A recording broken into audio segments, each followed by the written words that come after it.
ഒടുവിൽ കാശ്മീർ പ്രശ്നം പരിഹരിക്കാൻ ഇന്ത്യയുടെ കാലു പിടിക്കുന്നു പാകിസ്ഥാൻ. ഇന്ത്യയും പാകിസ്ഥാനും സഹോദര രാജ്യങ്ങളാണെന്നും നമ്മൾ പിണങ്ങി നിൽക്കേണ്ടവരല്ലെന്നും ഒന്നിച്ച് സഹവർത്തിത്വത്തോടെ സ്നേഹത്തോടെ പോകേണ്ടവരാണെന്നും പാകിസ്ഥാൻ പ്രധാനമന്ത്രി ഷഹബാസ് ഷെരീഫ് ഇപ്പോൾ പറഞ്ഞിരിക്കുന്നു.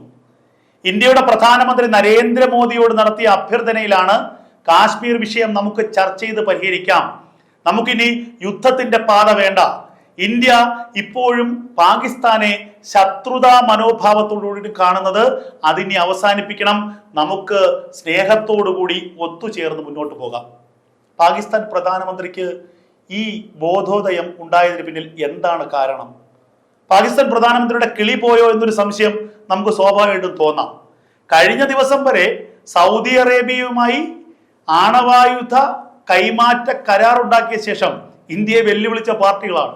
അതിന് തൊട്ടു പിന്നാലെയാണ് POK, പാക് അധീന കാശ്മീരിലെ ഭഗവൽപൂരിലെ ജെയ്ഷെ മുഹമ്മദിന്റെയും ഹിസ്ബുൾ മുജാഹിദിന്റെയും തീവ്രവാദ ഹെഡ്ക്വാർട്ടേഴ്സുകൾ ഖൈബർ പഖ്തൂൺഖ മേഖലയിലേക്ക് മാറ്റാൻ പാക് സൈന്യവും പാക് ഭരണകൂടവും തീരുമാനിച്ചത്. ഈ തീവ്രവാദികൾക്ക് വേണ്ടി ആസ്ഥാന മന്ദിരം കെട്ടിക്കൊടുക്കുന്നത് പാകിസ്ഥാൻ ഭരണകൂടമാണ്. ഓർക്കണം, പാകിസ്ഥാൻ സൈന്യത്തിന്റെ സഹായത്തോടു കൂടിയാണ് ഈ ആസ്ഥാന നിർമ്മാണം നടക്കുന്നത്. അപ്പോൾ എത്രത്തോളം പാകിസ്ഥാനിലെ ഭീകരതയ്ക്ക് പാകിസ്ഥാൻ വളമിട്ട് കൊടുക്കുന്നു, പാകിസ്ഥാൻ സൈന്യം എത്രമാത്രം അവരുടെ പിന്നിൽ നിൽക്കുന്നു, പാകിസ്ഥാനിലെ ഭീകരന്മാരെ ഇന്ത്യക്കെതിരെ തിരിച്ചുകൊണ്ട് ഇന്ത്യയിൽ അസ്ഥിരത സൃഷ്ടിക്കാൻ എത്രമാത്രം അവർ ശ്രമിക്കുന്നു, അതിൻ്റെയൊക്കെ ഉദാഹരണമാണ് ഈ കാണുന്നത്. ഈ ആസ്ഥാനം മാറ്റിയതിന്റെ കാരണം എന്താണ്? POKയിൽ നിന്നുള്ള ആക്രമണമാണ് പഹൽഗാം ഭീകരാക്രമണത്തിന്റെ അടിസ്ഥാനം. ഇന്ത്യ തിരിച്ചടിച്ച് ഭഗവൽപൂരിലെ അടക്കമുള്ള പ്രധാനപ്പെട്ട എല്ലാ ഹെഡ്ക്വാർട്ടേഴ്സുകളും തകർത്തു.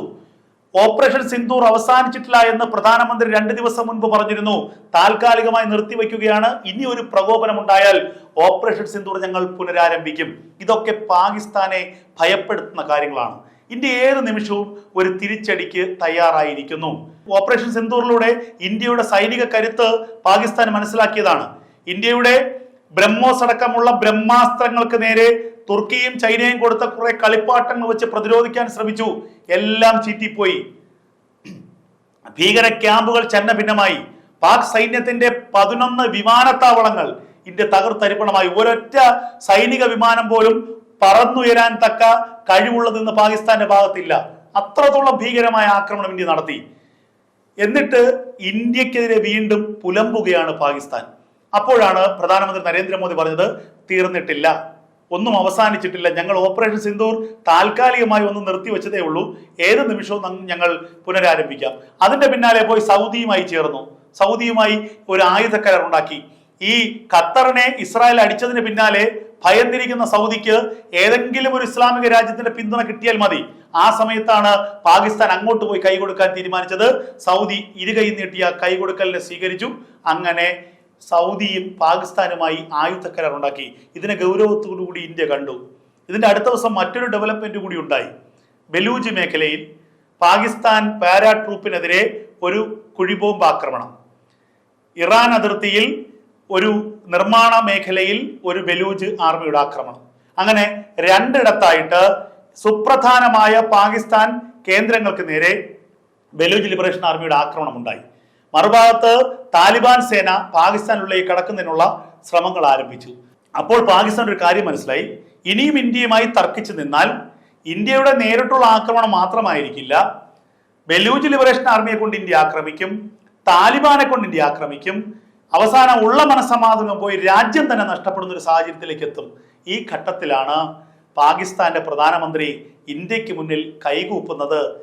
ഞങ്ങൾ കശ്മീർ പ്രശ്നം പരിഹരിക്കാൻ തയ്യാറാണ്, കശ്മീർ പ്രശ്നം പരിഹരിച്ച് നമുക്ക് സ്നേഹത്തോടെ മുന്നോട്ട് പോകാം, ഇന്ത്യ ഏത് നിമിഷവും POK ആക്രമിച്ച് ഇന്ത്യയോടൊപ്പം ചേർക്കുമെന്ന ഭയം കൂടി പാകിസ്ഥാനുണ്ട്.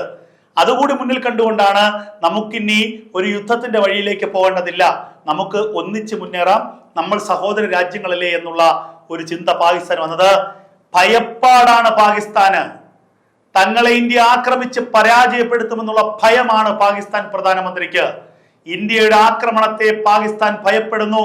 അതുകൊണ്ട് ഇന്ത്യക്ക് മുന്നിൽ കൈകൂപ്പി സ്നേഹത്തിന് യാചിക്കുന്ന പാകിസ്ഥാനാണ് ഇപ്പോൾ ലോകത്തിന് മുന്നിലെ ഏറ്റവും അപഹാസ്യരായ ജനത.